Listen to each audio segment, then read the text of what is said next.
অবশেষে সমস্ত বাধা বিপত্তি অতিক্রম করে ভয়ঙ্কর বিপদ থেকে বাচ্চাদের উদ্ধার করলো রাঙা। হ্যাঁ বন্ধুরা, আমরা এমনটাই দেখতে পাবো রাঙামতি তীরন্দাজ ধারাবাহিকের আগামী পর্বগুলোতে। একলব্য রাঙার ওপর অভিমান করে জেদের বশে বাড়ির ছোট বাচ্চাদের নিয়ে ফ্লাইটে করে বেড়াতে যায়, কিন্তু দুর্ভাগ্যবশত ফ্লাইটে দুর্ঘটনা হয়, বাচ্চারা জঙ্গলের মধ্যে গিয়ে পড়ে। রেস্কিউ টিম যায় জঙ্গলে উদ্ধার করতে, কিন্তু রেস্কিউ টিম একলব্যকে খুঁজে পেলেও বাচ্চাদের খুঁজে পায় না। আর এ খবরটা শুনে বাড়ির সবাই তো একেবারে ভেঙে পড়ে। এরপর একলব্যকে বাড়িতে আনা হয়, আর রাঙা যায় জঙ্গলে বাচ্চাদের উদ্ধার করতে। অপরদিকে বিহু তার মা রাঙার মতো অদম্য সাহস দেখিয়ে হাতে তীর ধনুক নিয়ে সবাইকে রক্ষা করে, আর রাঙা তন্ন তন্ন করে বাচ্চাদের খুঁজতে থাকে। অপরদিকে একলব্য একেবারে পাগলের মতো হয়ে যায়।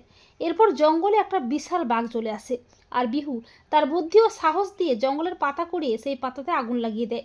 এরপর বিহু কোনোক্রমে বাঘের হাত থেকে নিজেদের বাঁচিয়ে নেয়। এরপর খুঁজতে খুঁজতে রাঙাও চলে আসে। রাঙাকে দেখে বাচ্চারা জড়িয়ে ধরে। রাঙা বলে, তোরা ঠিক আছিস তো? বিহু বলে, হ্যাঁ রে মা, আমরা একদম ঠিক তো আছি, তুই চিন্তাটা করিস নাই রে, তোর বিহু ও তোর মতো সাহসী রে। ঝুম বলে, ছোটো মামি, বিহুই আমাদের বিপদের হাত থেকে বাঁচিয়েছে।